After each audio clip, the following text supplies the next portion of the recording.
stages of the draft by Falcon up against Blacklist International. Yeah, how they set up that Lunox pick was absolutely masterful, phenomenal, right?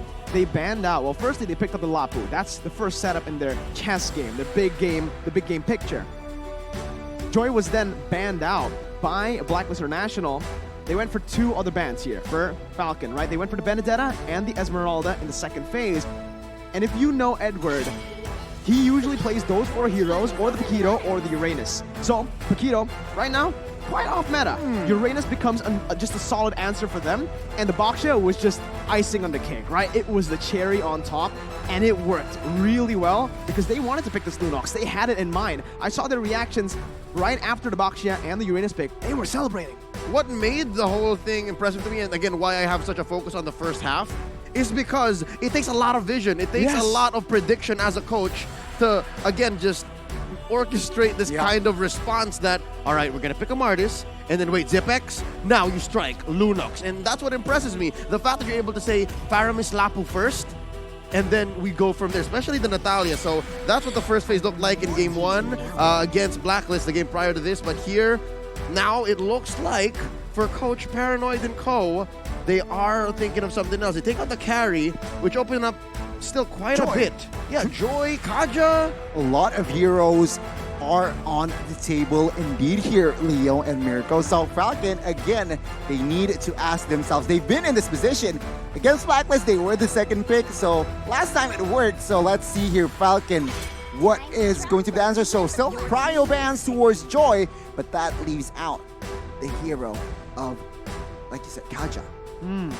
Kaja works here, honestly, right? We've seen Incendio Supremacy utilize this before, but honestly, looking at the previous games, Rosa has been one of the key factors as to how they were able to really control the game up against Falcon. There you go, you read my mind. It's the Eve, the Farsa. Me personally, I'm looking at the Eve, right?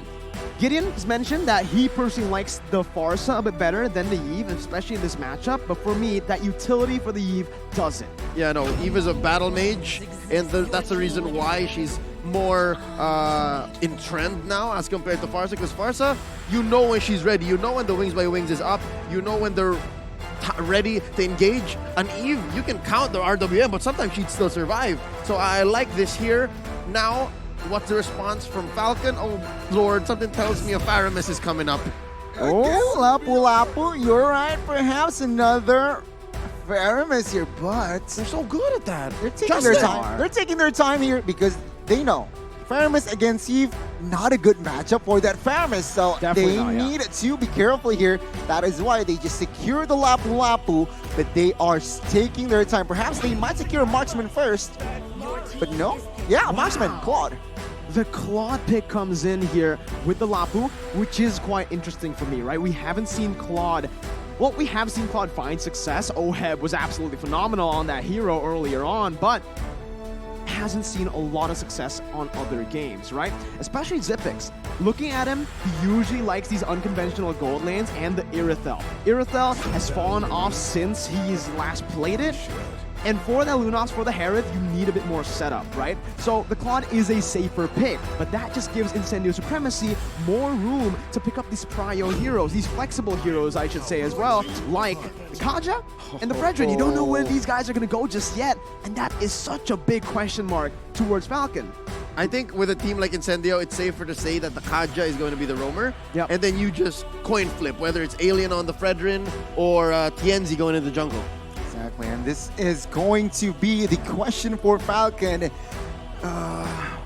Before the second phase, I personally feel they need to secure a hero for the mid lane. They already see this, like, okay, Kaja. Question is, why isn't there isn't much Lilia in M4? You know, I actually was about to get to that too, right? I was expecting something like a Lilia just because of the amount of dive and the amount of damage output that right now Incendio Supremacy have built up for themselves. But the Farsa pick comes in. It's pretty vulnerable to that kind of catch. And again, we mentioned this earlier, I personally prefer the Eve. Leo, you agree that utility that Eve provides? Such a big W. I mean, because of the Eve that's introduced now, I mean, one of the main boogie women, boogie alien things. Depends on how you see it. Yeah, or whatever the species of. Regardless, it's all about range, right? Yeah. And now, as it is, Incendio Supremacy, despite coming from a developing region, have a solid draft. I'm loving what they've rocking here. Again, at the lead, Coach Paranoid. They have here the even long range, and then the Frederick and the Kaja long range. So there's a way to punish you either way. So I think what Falcon is doing here is, all right, we have to find the same way to do that. So we have the Claude and Lap up front, and then the Farsa for long. They need to ban out the Grok here, Falcon. They last time around, even though they didn't pick up the Claude, they banned out that Grok. And remember, Alien on that Grok stole Lord. You mentioned this earlier, Leo. So Falcon, I think they should be able to locate that Grok ban just for extra security for that Claude. But no. You're thinking the Grok, they're thinking the Amon. I'm thinking the Yuzong. Okay. You have a Farsa, you have a Yeah. Claude, you have a solid back line that's pretty vulnerable up against someone that can really dive towards that back line. And the Yuzong, that's the answer towards this kind of composition, right? We've seen this many times before. Even up against Blacklist International, what gave them so much trouble was the Yuzong. And here, I do believe we are going to see that Grok ban coming in, not from Falcon, but from Incendio. Very interesting because they realize that Falcon will have the first pick and that they have yet to secure a roamer. Again, Grok can create problems. Why? Grok Farsa, very fast clear, and it equals to fast rotations. Falcon with the first pick, they are now taking their time here. It seems like they should be able to pick up. I personally feel I like a jungler first. I'm and thinking then Bene. roamer. Bene can work. As a no. As a jungler. Jungle Bene is neither here nor there, but she's still better as an XP laner. She's I able agree. to draw lines so much better. Oh, and again, this is so Blacklist versus Falcon. Again, you give a Martis to Ken, and he's gonna start choking you as soon as he finds a window. But there's a difference now. Incendio Supremacy has a Kaja. They have a way to stop the Martis, which Blacklist didn't have. You're right. Regardless, because now, yeah, you can weave through all the CC, but Divine Judgment, that's not CC, that's suppression. On top of that, the slows, utility coming in from the Eve, the poke also. There's just so much right now from Incendio Supremacy, and they're going to actually pick up the Clint, which is a solid hero up against the Claude. This is going to be really hard for Xyp9x to play. The lane, right? The matchup here is definitely not in favor of them, and if they actually put this Fredrin in that XP lane, or if they pick up something like a Yuzong, I think it's just okay. Okay, so yeah, they wanted some backline pressure, they wanted a backline threat. They didn't go for the Yuzong, they instead opted to put that Fredrin in the XP lane because it's a solid matchup against Lapu, and they pick up the Haya. I like a hero, a roamer hero, force out of Falcon here. They can't add another crowd control. Atlas sounds good here. It's gonna be an AoE party. Claude That's an AoE plays hero. it. Exactly. And as well as Lapu Lapu. So Atlas just fits perfectly. The question is only the Hayabusa, right? So either Atlas or Kufra, I would love to have, but it's gonna be a Atlas. Atlas. Ooh. Yeah. We called it. I called it. You did, man. You really did. That's on you. That is on you, and if you're looking at it now, Falcon have built themselves up a full team fight comp. Yeah, and in the team fights that they can't win, they can send Yellow Flash to do some work in the dead lane, and then Ken will just farm up. That's on the losing side. If they're winning, they just repeat what they did against Blacklist. Just choke them out. Make sure that Tianzi don't get nothing, and then finish at about 14-15. It's very possible. Falcon can just ride that momentum. Again, that's what we were talking about. Man, once again here, honestly, I think for Falcon, there's a huge emphasis on getting that mid control, right? That's how they were able to actually win up against Blacklist International, and that's what they're trying to do here with the Farsa and the Atlas. However, Incendio, Kaja, and Yi, Right. that's the same thing. It comes down to the skill matchup in the mid lane to control the map. I guess mid lane Kaja, Yeef Kaja will look for level 4 and as well as that Atlas. So let's see. Let's jump to the Land of Dawn. Leo, take us. Going into this first tiebreaker of the evening, who'd have thought we'd been here, but we're all happy to be here as well. Ladies and gentlemen, for your entertainment and for that upper bracket slot, it's Incendio Supremacy versus Falcon Esports. I'm expecting it to be guns blazing from the start. And right now, not really that guns blazing just yet. Both junglers just starting pretty slow. You can already see some movement by Apex. And just as expected, this Kaja Eve combination in mid lane just gets the wave so it got cleared so fast, super And fast. they really need to take advantage of that. I mean, Kaja, Hayabusa, Yi, very aggressive early game, and that is what Justin and Naomi need to deflect. Let's see, though. Uh-oh, that's going to be Naomi with the perfect match. Justin, though, flickering out. Both teams, again, they're still opting to play it safe. They're not overcommitting, not overextending just yet. There's a lot of risk at play here in the early stage. Oh, they're not done. That whole rotation up top, that false engagement by Incendio opened up the Little Wanderer for Falcon. And again, say what you will about small objectives like that, but in the early game, it's these little inches that you eventually turn into meters, miles, light years ahead of your position. And here's something to note. I'm wondering, why is Alien rocking that emblem? Festival. Oh, wait. That's not Festival. Wait, oh, yeah, the Is that Unbending Unbending Will? Will. Unbending Will. Wow, he's actually like looking just to deal damage, I Take, guess. soak in the damage and Give it convert back it out. into attack. That's a very Fredrin thing to do. Very Frederick. Not Frederick, Hey, but Fredrin. that's me.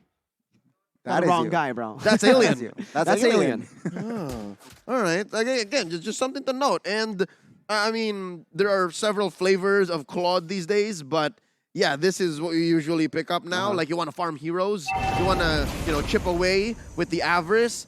So that's not out of the ordinary. All right, you can see here already slow and, well, I guess slow build-up, but Ken is looking to grab space in this Zoro. Will Incendio react? Let's see. Oh, you can see the reset already here by Falcon, and that actually is going to be pretty good for Incendio, as they are actually going to be able to use this time Oh, outside. to look for more. Oh. And exactly. That gold lane's going to be the problem right now as Rosa pops in that real-world inflation, almost taking Naomi down, but he finds the Fatal Links, and that's going to be Apex 47 brought back. Flickers out, Yellow Flash jumps in, that's the damage, and the flicker. Goodness Ken me. picks up the first blood, and Falcon get the turtle too. Oh no, they've begun. This is it early on, not even 3 minutes in, and the Burmese Python has begun the choke. Look, he's taking away purple. Oh no, he didn't. Rosa stole it away. Oh, Rosa took it away, but save your breath. Hayabusa stole purple buff of Falcon was a earlier. trade. So Touche. it was a trade, but Touche. then again, Rosa is denying it away. Now, 3 minutes in, first blood for Falcon already, so as expected, right? Slow pace, but I do indeed expected more from Incendio. They have the Hayabusa. You have to use it. So far, I think they're doing what they can, but what Falcon is doing so well to quell that is put Apex off timing. But wait, they catch one! Oh man, Tianzi gets the shadow kill in time. Gonna be Stunned. trying to go for the quad shadow. Gets out as Apex comes in with Divine Judgment, bringing Naomi back and getting the kill over onto him. Ken now looking for a trade as he jumps in onto Rosa with a Decimate, finds the kill. Looking for more as he runs all the way to the enemy jungle, but will choose to back off. Oh, as I was just saying, right? That's how you stop a Kaja lineup. You take them off their timing. You stop them from the flicker Divine Judgments, and then you put them in a position wherein they have to doubt themselves, and slowly but surely, I think that's what Falcon's doing to Apex 47. It was Yves traded for Atlas, so again, Falcon still leading. Took the grasp into that, but now 25 seconds to the next turtle. It seems like Falcon, they need to still be in control, but both teams looks to rotate top side. It seems like we're about to see a clash. Oh, Tienzi gets caught out. Ken gets pulled.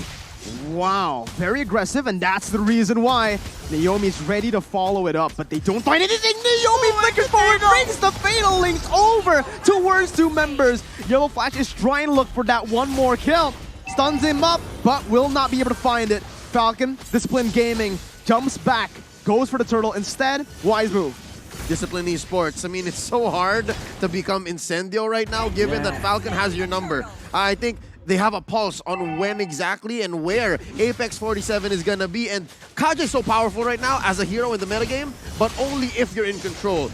I don't know how they can find a comeback now because they're, what, 2K ahead under 5 minutes? And look, in mid, these kinds of trades, these are okay for Falcon. I think they're fine with Naomi being a casualty. With the mid-turret though, I don't think so, right? And they are gonna be able to get it there. That's a good conversion. Yeah. Again, caught out there, Falcon. They need to be aware of that, but Incendio, they are stepping on the gas spot side. Oh, Zipix, man! A greedy move by him, trying to save that turret, and Incendio, once again, are showing why they're here at the world stage. That macro. They never lean on just to one weapon. When one weapon fails, they lean on the other. You can see here already 2 tier 1s down. Falcon, even though they are slightly ahead in economy, but it doesn't matter. Space, Incendio, they are in full effect, and it seems like Falcon, they need to find compensation. It's a struggle, but they need to be more proactive and find more effective fights. I'm liking this unbending Will Fredrin. I mean, this matchup between him and the Lapu-Lapu, I think there's some advantage for the Fredrin just hunkering down, especially if your other lanes are proactive. And you see how Rosa's just going with Sunshine here. They're just looking for kills. And again, they're remaining proactive despite being slightly behind. So this is a good sign for Incendio. It is, right? Naomi again, wow, what a read. He finds Apex 47, brings him back, and everything was just used up. 3 ultimates, the Decimate, the Feather Airstrike with the Fatal Links. It does give Falcon a bit more space to play with now that they have that turret taken down. And there are no trades on the board just yet from Incendio. Seems like here Falcon, they are perfectly timed execution, but top side needs to be careful here. Yellow Flash 2-on-1, no commitment just yet. Turtle is up, so Incendio, if they do not want to contest, they need to find compensation. Perhaps the answer is going to be in the mid side. Yeah, I mean, I think Incendio has accepted the fact that they're not getting any, but look! Again, you can see here, Tienzi's gonna get caught. Alien flickers forward, gets a taunt onto Zipix, but Zipix still able to find the escape. Justin to be caught by Divine Judgment as Ken jumps in, gets a Decimate down. Naomi caught low as Yellow Flash looks for that back line. Jumps at the Rosa, Naomi still kiting away as Ken's gonna be caught in the 1v3. Zipix walking back, Alien's gonna be able to dish out that damage as Ken's gonna be knocked up. Still, Ken running for the hills. Lapu gonna be able to get that kill down below. And now, what does it look like? It's a 2 for 2. But I do think it's in favor of Falcon. That's the jungler and the mid laner traded in for a roamer and the mid laner. Yep, so close though. If they killed Ken, would have been an amazing shutdown. That's 4 kills on the jungler. Gani, what's the items looking like? DHS Golden Staff secured by that Claude, but take a look at Clint. His gold is not far behind. Endless battle, so there is true damage, and he is on his way to BOD. Looking good for both of the gold laners, but what's interests me is that Farsa, bro. Clock of Destiny, Lightning Truncheon is about to come, so it's gonna be very, very interesting to see. Oh, it's on. Alien gonna be caught down as the Feather Airstrike comes through. Apex 47 with a massive Divine Judgment, but Zipix, wow, has that BMI placed in the right position, doesn't get bursted down in time, and that's another very good trade by Falcon, picking up the XP. I feel like they're waiting on Sunshine. That whole engagement in mid could have been disastrous for Falcon only if Incendio Supremacy had Sunshine with the right items. You see how they were all like at half health, maybe less, 2 or 3 members of Falcon? That's what they were waiting for, but now, well, this is big concealed play. Rosa gonna be caught here, doesn't have the flicker, doesn't have the purify. And that's it. The Purify is just up right now, and that's just super unfortunate by him, or super well calculated by Falcon. What a timing, right? That knowledge, that conceal instinct, the trust on your roamer, Falcon. Very good quality, and now perfect time as well. No Yves, but take a look at the mid side. It's so scrappy. Yeah, and that's, I guess, the disadvantage of going for the Unbending Will, right, Leo? He's not as sustainable as usual. Yeah, no, I think that's why they need to burst down. There's a reason why Alien is so game, and I think it's part of conditioning. There's a reason why he wants Falcon to fight here, because if they don't buy them attention, then it's all gonna crash down. But wait, you got eyes on Naomi. Alien gonna be caught there, but it's gonna be the Divine Judgment, bringing Ken over. Appraiser's Wrath comes in, but Ken's gonna be able to find Decimate as TNZ jumps into the back line with a shadow kill, getting the shutdown. Yellow Flash is low. Naomi with the perfect match. Sprays TNZ back in. Zipix jumps in with a blazing new and the feathered airstrike from behind to back him off. Finds another, and Falcon somehow, someway are able to make it favorable to them. This is a flicker Claude, mind you, and Zipix was just unstoppable there. Didn't even use it. Exactly, Incendio. It wasn't looking good. Ken got taken down, but let's take a look here. Let's see what happened. You can see here, Ken gets the kill, but perfectly timed. TNC jumps into the backside as well, but there you go. The stun Fatal Links connects, and where Rosa Apex got this mantle. Lord. Quick conversion. I mean, it's a clean Lord. What I saw in that team fight, in that instant replay, was that they overloaded Sunshine. He has to make a choice, right? Agreed. Where do I flick my passive? Where do I throw my ult out? Is it towards Yellow Flash or towards everyone else? He made the call and he committed. He's way in too deep, bro, and he couldn't have gone back. So that's what happened. It resulted in their offensive being split up, and that's why Falcon just punished really hard. Just the damage dealers, right? Having a better opening, in my opinion, and a better follow-up technically right now, because for Sunshine, in terms of mobility, he can't really match that of Claude, right? And here, for the items, Gani, you can already see as well that the Clint still working on that BOD. Finally gonna get that power spike, but is it too late? Let's see though, because Martis builds semi-hybrid. He builds that Hunter Strike, and the rest is just full defense. Why? He wants that movement speed from that brute force breastplate and as well as Hunter Strike, and he wants some extra penetration, adding some sauce. But take a look, Divine Judgment. Only onto Yellow Flash right now with a Shadow Kill too. That damage reduction from Bravest Fighter doing him justice. As Falcon just back off completely. Hey, Yellow Flash back to full HP. Oh. Tienzi with the jukes though. You Gets see out. that? That's all 4 shadows, but no! No, the timing, my goodness. Naomi says, I'm into deep, bro. I already saw him earlier. We gotta kill him. But they're not done. They are done, man. With just that kill, they're baiting out the real world inflation. Naomi's gonna be caught there, but he is very low. Zipex, whoa! Very aggressive BMI, almost getting caught himself, but they will just be happy with the trade over with 2 tier 2s. What was that? Zipex trying to protect Naomi? He's like, take me! Take me instead, psych! Like, what happened? But again, Falcon here already expanding. Incendio, they are in a bit of a big economy-wise and as well as map-wise. But man, Falcon, sharp as heck. I agree, right? They are really looking sharp, and this is what we expected. This is what we were talking about before the match. Was the momentum of the game going to help them? Naomi seems like he is going to help the team here. Getting up a kill, Ken picks it up like it's nothing. They're using these ultimates. 3 ultimates for 1 member, you would think it's not efficient, but they're doing it so well, and they're backing off after every single pickoff that it's always good. They're going for a beeline into small objectives or anything to just really take away everything from Incendio. You saw there that kill on Apex turned into a orange steel buff. And now look, Ken is living inside of Incendio's base. Rather, their side of the jungle. Soon enough, he'll live in his base because that's what the Burmese Python does, right? But now they're just making a play for this Lord. First Lord, it seems. Rather, second Lord. I can't believe it. The first Lord just went by that fast. Yeah. The game has just been going at a pace where it's just a lot of team fights happening. Even when it's slow, it's fun. And you just don't remember that, hey, it's been 13 minutes. You're right. I mean, let's give a shout out towards Naomi. 13 assists to his name, 13 total kill points, 100% KP currently. And again, Justin Farsa, he has no purified. He only gets picked up once. So amazing positioning, amazing conversion again. Falcon with a comfortable Lord pickup. Let's see, what can they do with this Lord push? I mean, there's no real CC in the side of Incendio, right? Like, they really have just real world manipulation or Divine Judgment. If you get hit with Alien's full kit, then that's on you. And I think Naomi has done an amazing job of checking where people are, right? Of making sure that vision is on Falcon's side. But looking at the damage dealt, I'm still holding out hope. I think there's still something when it comes to those clutch Divine Judgments. If he finds the perfect target, Apex 47 has a lot to think about. They're marching down. Shadow Kill was popped in here by Tienzi, clearing out the mid lane wave.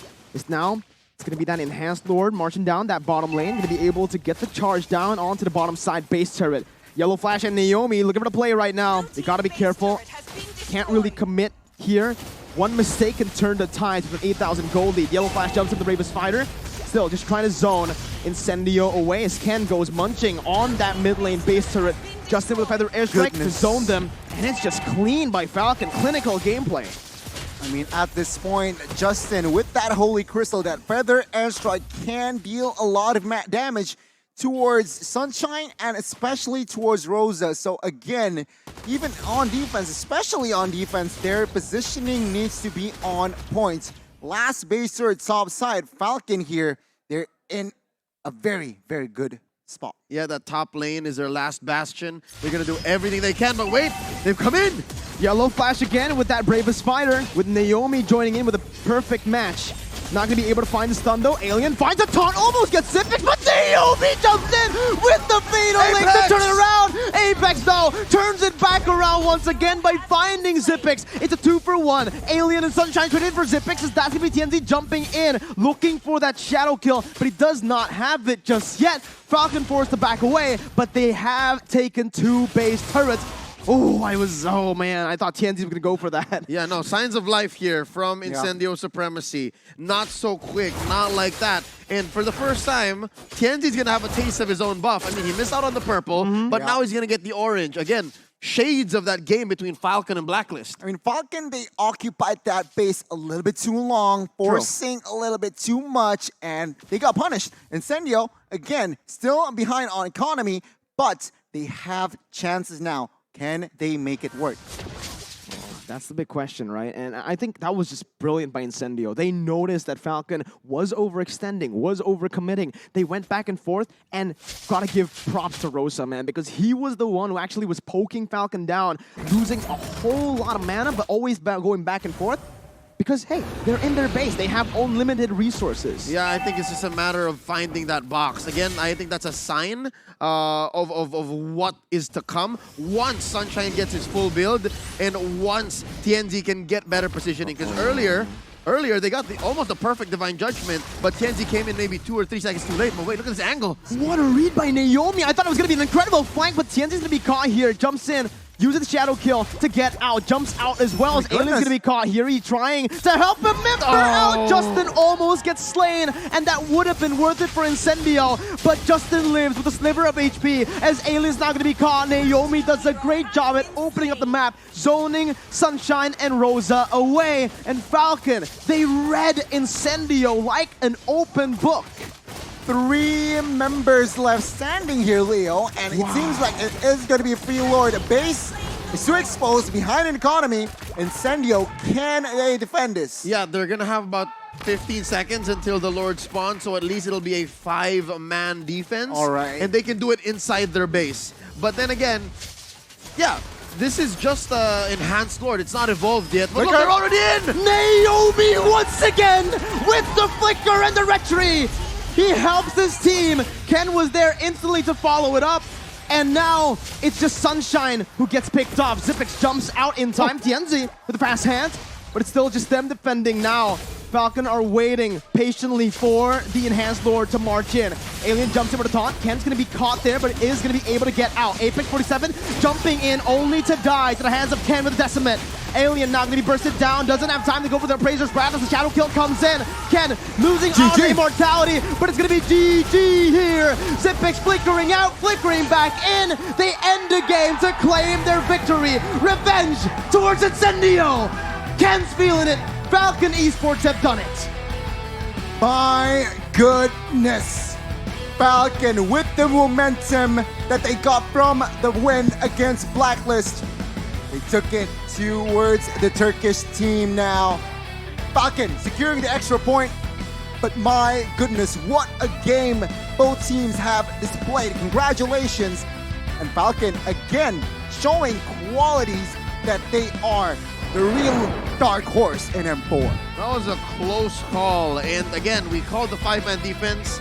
Death timer for Alien was going to come in, but Naomi read the situation. He knew that if I can take out at least one of them, at least one of the main damage dealers, whether it's Rosa or Sunshine, no, they would win. Yes, it would still be a 5v4 because they would have Lord crashing in, and that made all the difference. Naomi traded out, and the rest of the team just followed through. It was a difficult match for Incendio Supremacy. They had their licks, but in the end, I guess you're right. You know Falcon well, Mirko. It's that fire that keeps burning, and even brighter now. Man, I did not expect that from Justin. Or nor Ken. I did not expect. Yeah. Earlier it was Zipex, if I'm not mistaken. But yo, something else. I don't know what happened in game that may have caused that. Because Ken was having a good time. He was doing Burmese Python things, but I think you're just fired up, right? It's just you're caught in the moment. You're playing a competitive game on the world stage, where again it's a tiebreaker. They were doubted. Everyone doubted them after their first game up against Incendio. Everyone was saying Falcon overrated, Falcon this, Falcon that. But here they are, once again, winning in the first tiebreaker match. and even up against the defending champs earlier. They got their revenge against Incendio, and they showed a very convincing win against Blacklist. That is a good, prominent start from Falcon. So in a minute, let's talk about item builds. I know it was a stomp. Economy-wise, it was, what, 10K difference? So it is very hard for side of Incendio to turn the game around in that sense. Yeah, no, Incendio really only needed to put a few items on Sunshine, and I think that was the kill switch. But I don't think it came in on time. Let's check it out. 18 minutes is how much time they had. 18 and 22. And looking at Falcon, of course they'd be fully built, right? Not even just they needed to be fully built because of how much killer instinct they had. Gonna talk to us exactly what these two teams were trying to do. I mean, let's talk about Atlas first, all right? 18 Yeah, we do. assists, Naomi, MVP for perfectly me. timed, Flicker on point, knowing, reading the situation, and as well as map. Man, they read Incendio like a book indeed. Meanwhile, you can see here Incendio struggling to find farm, but somehow able to punch back. So let's see now the data and the numbers after this. Because Falcon, I gotta say, it was a landslide victory. I wouldn't say landslide. The game was close to a certain extent up Yeah. until Falcon got, I think, the Lord, right? The fight before the Lord. Yeah, I was gonna ask who dealt the most damage and who took it. And look, it's both for Incendio supremacy. So this is what I'm impressed by, is the fact that they were still able to get some peel. Yeah. And Rosa was still able to do good Eve things. But Wow. in the end, it came down to execution for Falcon. And again, that uncanny way of reading timings. You're right. I mean, that is also why Yves is such a prio. But MVP, quick calls, Leo. I'd say I agree with Naomi. Naomi. He Naomi, really unanimous. just, he put Incendio supremacy on tilt. Like it's not up to anybody to play. It's up to Naomi. Yeah, I mean, this man controlled the game from start to finish, right? He was everywhere across the map, 18 assists, 5 deaths. Sure, he's a roamer. That's what he wants to do. Soak in the damage while also opening up the map, while also initiating for the team fights and doing everything that he did in this game. This is what you want to look for in a roamer. This was Atlas' last pick. So again, a great job by the coach reading out the composition of the enemy and striking last and punching a bag, and Naomi extract this Atlas at its most potential. Yep, again, we will be seeing Naomi's best moments here in the highlights. And it started in the very early game, but now we're a little bit in the mid game. We're catching the mid game here. And there are moments where he just hit one person with the Fatal Links, and it's worth it. I mean, it's clear, right? Falcon, in the early game, it was 50-50. Falcon, economy lead, sure, 2K, but it doesn't mean that Incendio is really out of the game. But after the read here, minute number 9, this is all changed, right? It's just Incendio lost, Falcon complete control, 2 base turrets. He always has Flicker. Exactly. Every time, perfect match, Flicker, Fatalings. It's just done. Right here was the final play. Flicker getting it. Sunshine. And it's GG's after this. Incendio could not find that extra points that they need. That was super worth it. And there were some perfect pulls by Apex 47, but compared to what Naomi was doing, he was crawling while Naomi was running. And you can see it, right? This is the final moment where, man, it was just a micro battle. It was a mechanical battle there in the final fight. Everyone